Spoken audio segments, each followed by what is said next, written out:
en pausa. El amor genuino solamente puede darse entre iguales. Y por eso esta cuestión de que los hombres con los hombres tienen esa... O sea, no era una cosa mal vista, ni estaba prohibida para nada. Sí.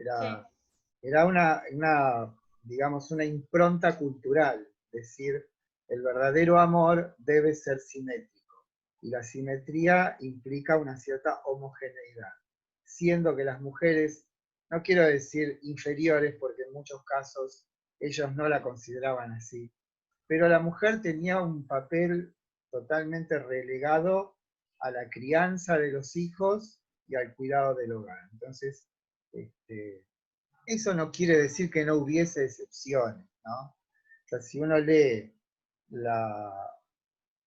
el texto de Foucault, que se llama Historia de la Sexualidad, va a notar un montón de excepciones, donde hay un amor entre hombre y mujer simétrico.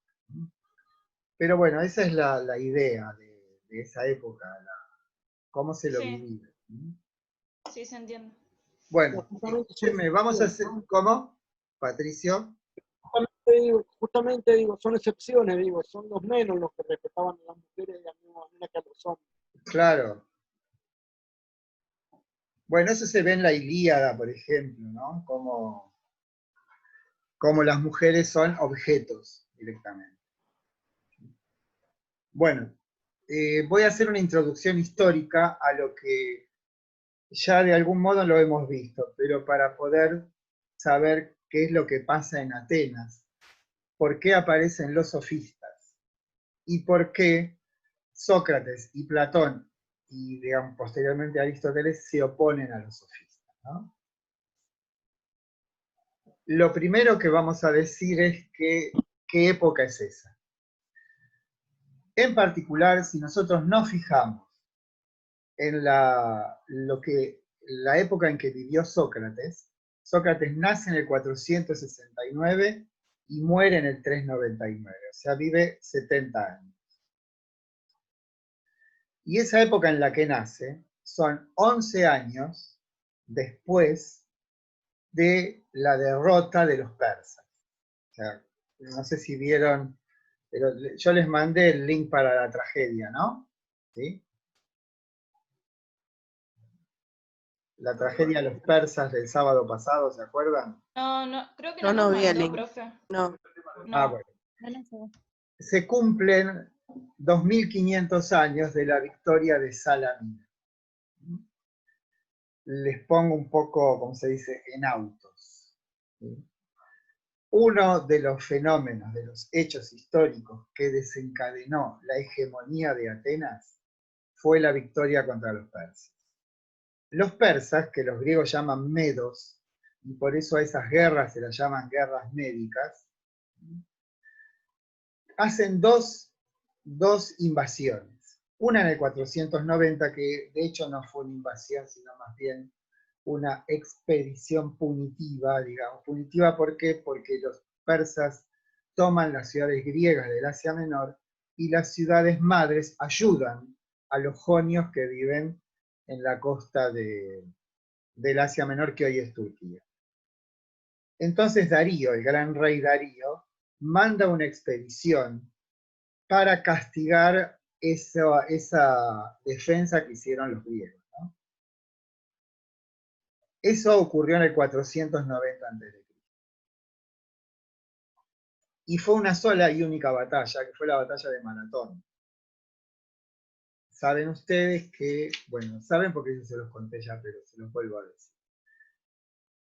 El soldado ateniense Filipides corre los 42,3 kilómetros que separan la llanura de Maratón, donde se desarrolló la batalla, llega a Atenas, avisa que han triunfado y se cae muerto. Por eso, hoy en los Juegos Olímpicos, lo que cierran los Juegos Olímpicos es esa carrera, que es una conmemoración de esa batalla. Pero en esa batalla no fue un ejército de todos los griegos la que se enfrentó a los persas, sino fundamentalmente un ejército ateniense. Los espartanos, como siempre, con dilaciones, dudas, porque por ahí les convenía, o sea, nunca fueron muy defensores de causas que no fueran las de ellos, ¿no? Pero en el 480 ya Darío no es más el rey, sino que Jerjes organiza una invasión con un ejército monstruoso. Monstruoso, digo, en relación a las posibilidades que tenían los griegos de enfrentar.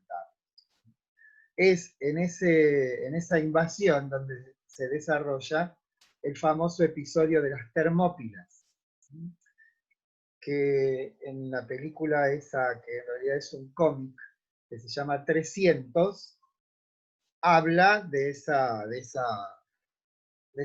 batalla. No son 300 los que se oponen a los persas, sino 7000. Y en ese desfiladero, que es un paso obligado para ir hacia el sur de Grecia, los espartanos, sobre todo, producen una enorme cantidad de muertos entre el ejército persa, ¿no? Lo que muestra una serie, ahí tienen en cuenta una serie de cuestiones, ¿no? Los persas no son un ejército homogéneo, están mandados por diferentes comandantes. ¿Por qué? Porque el imperio persa es enorme, va desde Turquía hasta la India. O sea, es monstruoso el tamaño. Entonces, el ejército que reúnen es un ejército que está conformado por diferentes grupos sociales, es decir, o diferentes pueblos. Si ven ahí en la tragedia de Esquilo los persas, se hace una enumeración de quiénes iban a la batalla. Bueno, de todas maneras, la desproporción de fuerzas era monstruosa. Y nadie con un dedo de frente hubiese pensado que los griegos se iban a salvar de semejante invasión, ¿no? Otro episodio interesante, pero que nos anticipa asuntos que van a tener que ver con Platón, con Sócrates, es que el jefe de los atenienses, que se llamaba Temístocles, hace una consulta al oráculo de Delfos. Y el oráculo de Delfos, o sea, lo que va a preguntar es cómo hacemos para poder salvarnos de la invasión de los persas. Y el oráculo, ambiguamente, como es su costumbre, dice, una muralla de madera salvará a Atenas. Temístocles, que era una persona perspicaz, dice lo que el Dios nos está diciendo es que construyamos una flota. Y providencialmente o no, se descubre una rica veta de plata cerca de Atenas, y utilizan ese dinero para fabricar, construir los 270 triremes que resultaron decisivos en la victoria de Salamina. Son dos batallas importantes, una cuarta, una marítima y otra terrestre. La terrestre, los que llevan los que llevaron a la victoria fueron los espartanos, y en la marítima, que fue más importante, los atenienses. Bueno, el hecho es que más con astucia e inteligencia, conocimiento y patriotismo, los griegos vencen a los persas en esa batalla, que por una cuestión de fuerza. Claramente fue más la astucia que la fuerza. Ese hecho desencadena una serie de consecuencias. La primera consecuencia económico-política es que Atenas lo que hace es organizar una liga defensiva ante la posibilidad de una nueva incursión persa. Entonces, esa liga se llamó la Liga de Delos. Y la obligación de cada ciudad que participase de esa unión debía depositar dinero o bienes en la isla de Delos. Pasado el tiempo, los persas se dieron cuenta de que no era muy conveniente, aparte no era un lugar rico, no era un botín de guerra Grecia. Entonces, más que dedicarse a inventar o crear nuevas incursiones, se dedican más bien a tratar de influir con su dinero la política griega. O sea, pasan a otro estadio. ¿Sí? Entonces, pasado ese tiempo, y dado que ese dinero quedaba ahí sin uso, Pericles, que era quien gobernaba Atenas en ese momento, lo que hace es un sencillo razonamiento. Dice, ¿quiénes fueron los que más sufrieron por la incursión de los persas? Recuerden que los persas destruyeron Atenas, destruyeron todo lo que todos los templos, hicieron un desastre. Mientras tanto, los habitantes de Atenas se mudaron a la isla de Salamina. Y como está enfrente, vieron las ruinas o cómo estaban, qué es lo que estaban haciendo con su ciudad los persas.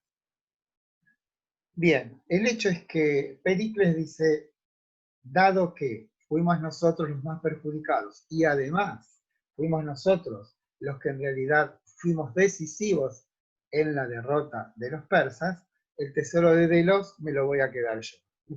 Directamente hizo eso. Ah, mira.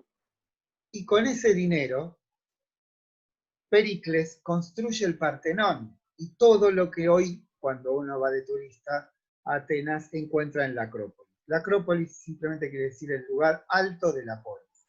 Casi todas las ciudades tenían una Acrópolis, pero ahora se llama Acrópolis solo a la de Atenas. Pero indica un lugar, no es un lugar singular, es un lugar que ocurre o está en casi todas las ciudades.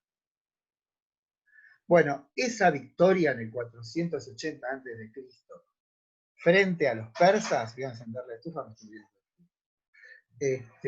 fue decisiva, no solamente para salvar Atenas, sino que hace que Atenas se transforme en una ciudad hegemónica.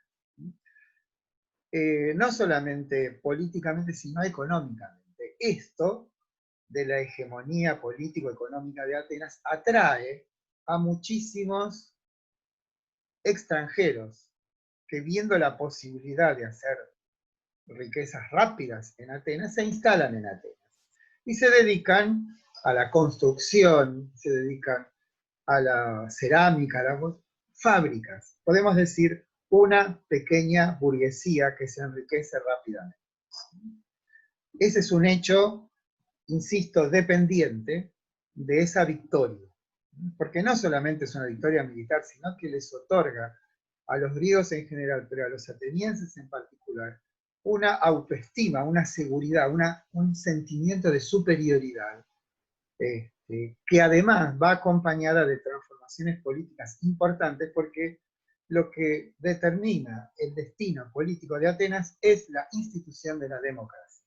Y la democracia es importante en Atenas porque es una democracia directa, creo que ya lo hemos dicho, pero lo volvemos a repetir. Demos son los barrios de Atenas, ¿sí? Las circunscripciones en las que está dividida el Ática. El Ática es la zona de Atenas. Entonces hay un reformador del siglo VI, que se llama Clístenes, que divide geométricamente al Ática. Esa división geométrica tiene como resultado el debilitamiento de las familias hegemónicas, por una simple cuestión de división en circunscripciones del Ática. Y por otra parte, lo que gobierna Atenas como órgano fundamental de gobierno es la asamblea, que está constituida por 500 miembros. Y lo particular es que cada demos, o sea, cada, digamos, Avellaneda, Paternal, Flores, eso hay que entenderlo como los demos. Loma de Zamora, para no dejarlo afuera. La cuestión no es que yo elijo a un representante de mi demos para que vaya a la asamblea a representarme, sino que yo, en tanto individuo nacido en este lugar y siendo griego y ateniense, tengo la obligación, porque ir a la asamblea es por sorteo. O sea que, de un modo u otro, en el curso de mi vida como ciudadano de Atenas, voy a tener que ir a la asamblea y voy a representarme a mí o, en todo caso, a mi demos. Por eso es una democracia directa. Ahora bien, como saben ustedes también, los griegos son gente que está permanentemente peleándose con otros, ¿no? El ejército ateniense no es como el espartano, que es un ejército profesional, sino que los mismos ciudadanos son puestos en pie de guerra, en las circunstancias que, como si dijéramos, por ejemplo, creo que es Suiza, que no tiene un ejército regular, pero cada ciudadano de algún modo tiene un arma en su casa. ¿Por qué? Porque es ciudadano y también es militar a la vez, o como, bueno, voy a eso. Los atenienses son panaderos, talabarteros, campesinos y también soldados. En cambio, los espartanos son soldados, nada más. Bien. Ocurrió entonces el siguiente episodio, la siguiente situación, que estos individuos llegados de otras ciudades, que se instalan en Atenas, que se enriquecen rápidamente, son convocados para la guerra, pero carecen de derechos políticos. Entonces hay una tensión que se resuelve con la llamada reforma hoplita. Recuerden que la reforma hoplita es el soldado de infantería griego pesadamente armado.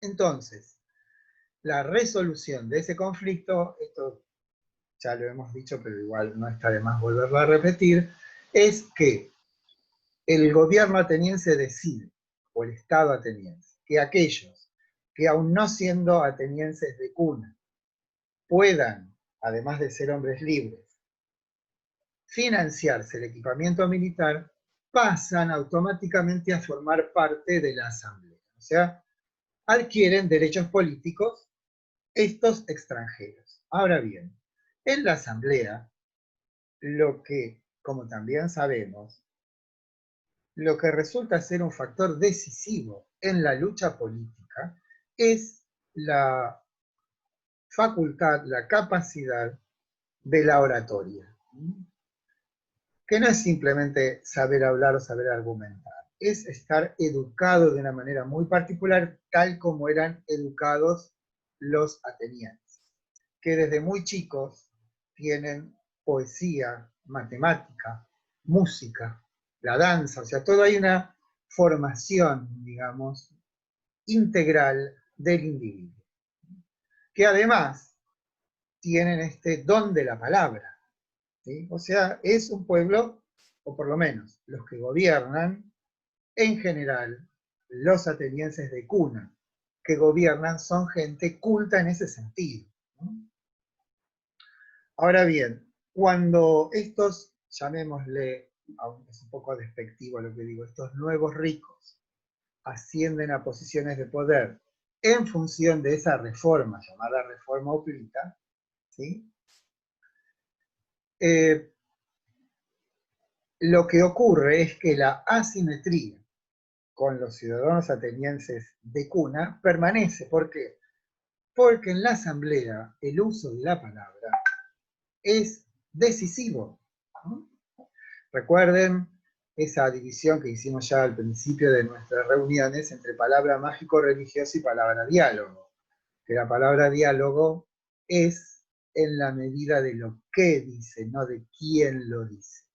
Y entonces, si el triunfo o el brillo en la arena política tiene que ver con el buen uso de la palabra, la desventaja permanecía a favor de los atenienses de cuna. Lo que hicieron entonces, en muchos casos, estos individuos, fue contratar profesores que les enseñasen el don de la palabra. A esos profesores se los llamó sofistas, ¿no? Que no es que tengan una... Después de esto lo vamos a desarrollar, habrán visto que esto está en el texto, ¿no? Los sofistas son técnicos, no les interesa la política ateniense, no les interesa Atenas, primero porque no son atenienses, y después porque son, insisto, técnicos. Un técnico no enseña con una finalidad que está más allá de la enseñanza de un saber que tiene un desenlace meramente práctico. No son filósofos, no son religiosos, son personas que son contratadas para cumplir una determinada tarea. Bueno, eso sírvanos entonces de introducción para poder enmarcar cuál es la situación política y económica. Por otra parte, y a partir de 430 a.C., hay una guerra con los espartanos. Se llamó la Guerra del Peloponeso.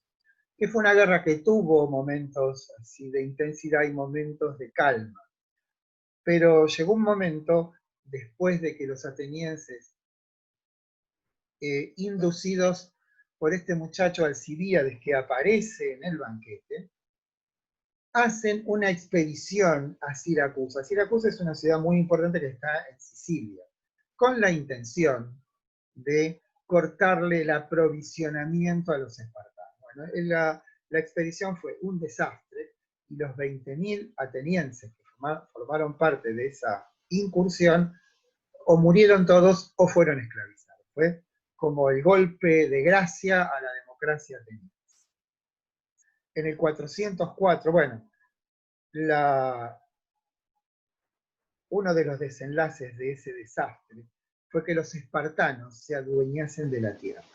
Esto es, todos los habitantes del Ática que no vivían en Atenas debieron refugiarse dentro de las murallas de Atenas.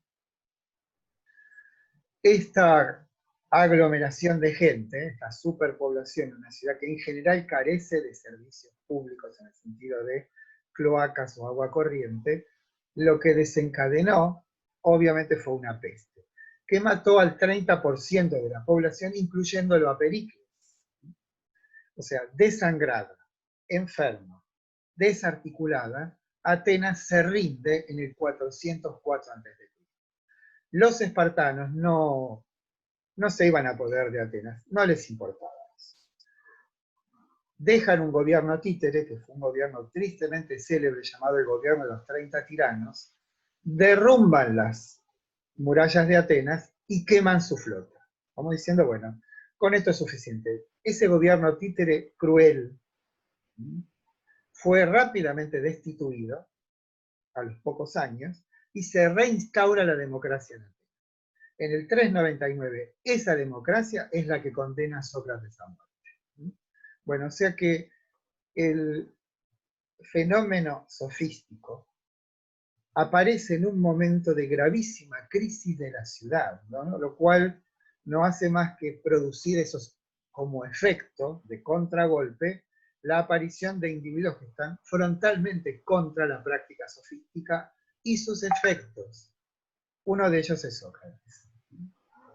Bueno, dicho esto, y haciendo uso temerariamente de compartir pantalla, vamos a empezar con el PowerPoint, que lo debo tener por aquí. Esperen que voy a achicar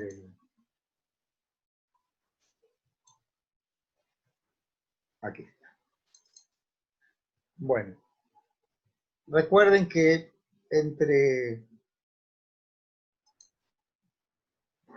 cuando terminemos la clase y empecemos el próximo tramo, van a pasar unos minutos hasta que pueda grabar el...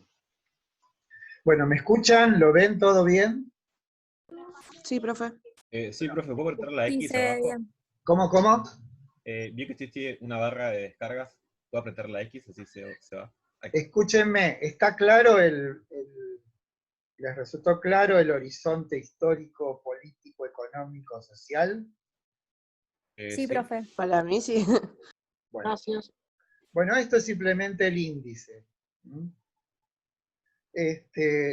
Voy a decir unas palabras acerca de Platón. Platón es el filósofo más importante de la historia. Una de las cosas que tienen que saber es que filósofos, grandes filósofos, los dedos de las manos nos sobran. Tenemos 4 griegos, Sócrates, 3, Platón y Aristóteles. Después, en la Edad Media tenemos a San Agustín y a Santo Tomás. Después está Descartes, después está Kant, después le podemos lugar a Hegel, le podemos dar un lugar a Heidegger, pero no hay, digamos, individuos que han determinado los tiempos, porque una de las cosas que tenemos que tener en cuenta es que lo que... Ay, ¿qué hice otra vez?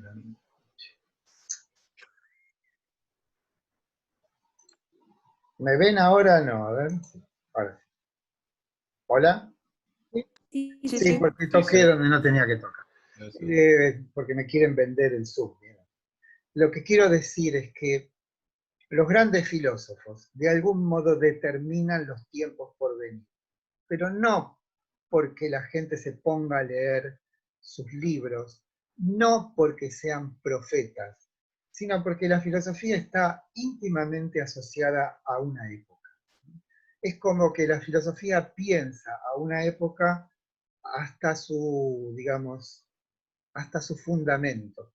Y en tanto es pensada una época en su fundamento, es pensada también lo porvenir de esa época. Les doy unos pocos ejemplos, ¿no? Uno que ya creo que les he dicho, tiene que ver con Nietzsche. Nietzsche en 1882, en un libro que se llama La Galla Ciencia, que quiere decir la ciencia alegre, hace aparecer a un individuo loco en el medio de la plaza con una linterna. Eso es una referencia a un filósofo cínico llamado Diógenes de Sinope, que iba con una linterna en pleno día al ágora de Atenas y le decía, ¿qué buscas, Diógenes? Busco un hombre, decía, busco un hombre. Nietzsche toma a ese personaje. Diógenes de Sinope es el famoso también que después que Alejandro se transforma en el gran conquistador, lo quiere conocer, porque es un personaje conocido, Diógenes. Entonces se para delante de Diógenes, que estaba tirado en el piso, y le dice, ¿qué quieres, Diógenes? Que te quites del sol, ¿no? A Alejandro Magno, ese era el personaje. Bueno, Nietzsche hace aparecer entonces a un loco en el medio de la plaza con una linterna, recordando a Diógenes, y el loco está diciendo lo siguiente: ha pasado algo terrible, ha ocurrido una catástrofe. Entonces la gente medio risueñamente, con cierta ironía, dice, pero ¿qué es lo que ha pasado? No saben lo que ha pasado, Dios ha muerto. Claro. Eso no es tan terrible. Lo peor es que no nos dimos cuenta. Pero hay algo más terrible todavía, que lo matamos nosotros. Esa frase de Nietzsche es lo que vivimos ahora. O sea, en ese sentido la filosofía es predictiva. No porque Nietzsche haya previsto que en esta época todo se ha aplanado, que los dioses han huido, ¿sí? Que todo se vuelve instrumental, sino que además, y vuelvo otra vez al caso de Nietzsche, él dijo también, el siglo que vendrá verá las guerras más atroces de la historia de la humanidad, ¿no? Tampoco es porque él tenía el don de la providencia, pero de hecho, el siglo XX, Nietzsche muere en 1900, ¿no? El siglo XX es efectivamente el siglo de las dos guerras más catastróficas de la historia de la humanidad. Piensen ustedes que en la Segunda Guerra Mundial murieron 60 millones de personas, ¿sí? De los cuales 24 o 25 eran rusos, 12 millones de chinos, ¿sí? Norteamericanos, que ellos dicen que ganaron la guerra, murieron 417.000. Bueno, pero no es esa la cuestión. La cuestión es, ¿qué tendrá que ver o qué relación existirá entre la muerte de Dios y las dos guerras mundiales? Porque Nietzsche vislumbra una relación entre eso. ¿Qué es lo que pasó?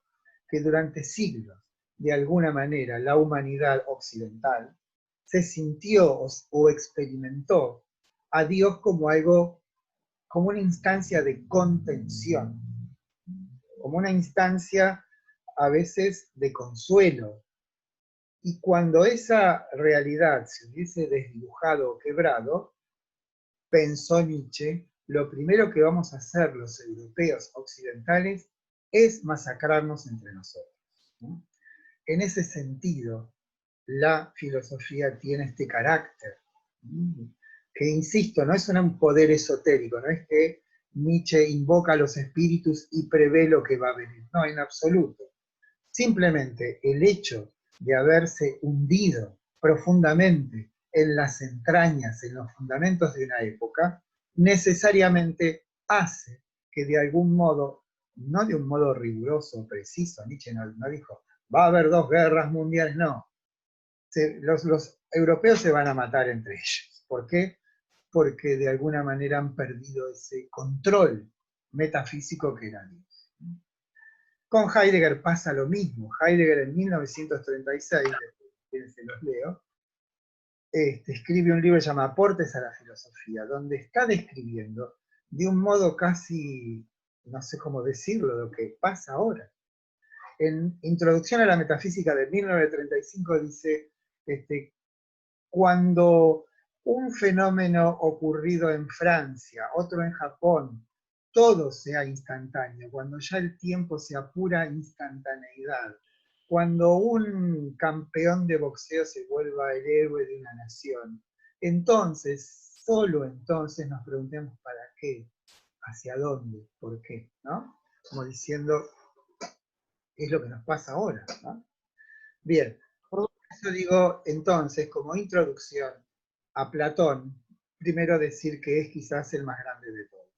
Y después, que la filosofía no es un asunto que corre en los circuitos académicos, donde los académicos conversan entre sí y nadie se entera de lo que hablan porque tampoco se entiende.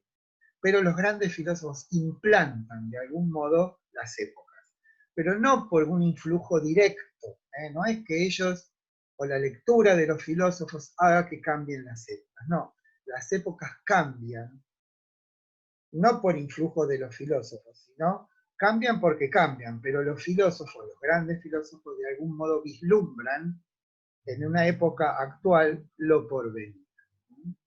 Bueno, dicho esto, es importante para que ustedes valoren en qué sentido la filosofía tiene su peso y su gravitación en las épocas. Bueno, empezamos entonces. Ya está por terminarse esto, ¿sí? Bueno, acá lo que tenemos simplemente es el índice, ¿no? La introducción intenta mostrar que la filosofía de Platón permanece como algo vivo. Y tengo una nota acá, que se las voy a leer. Dice, bueno, después se lo voy a leer porque tiene que ver con... Escúchenme, cortamos ahora, ¿sí? Guardo y volvemos en 5 minutos, ¿sí? Ok, profe. ¿Sí? Dale, profe. Dale, dale.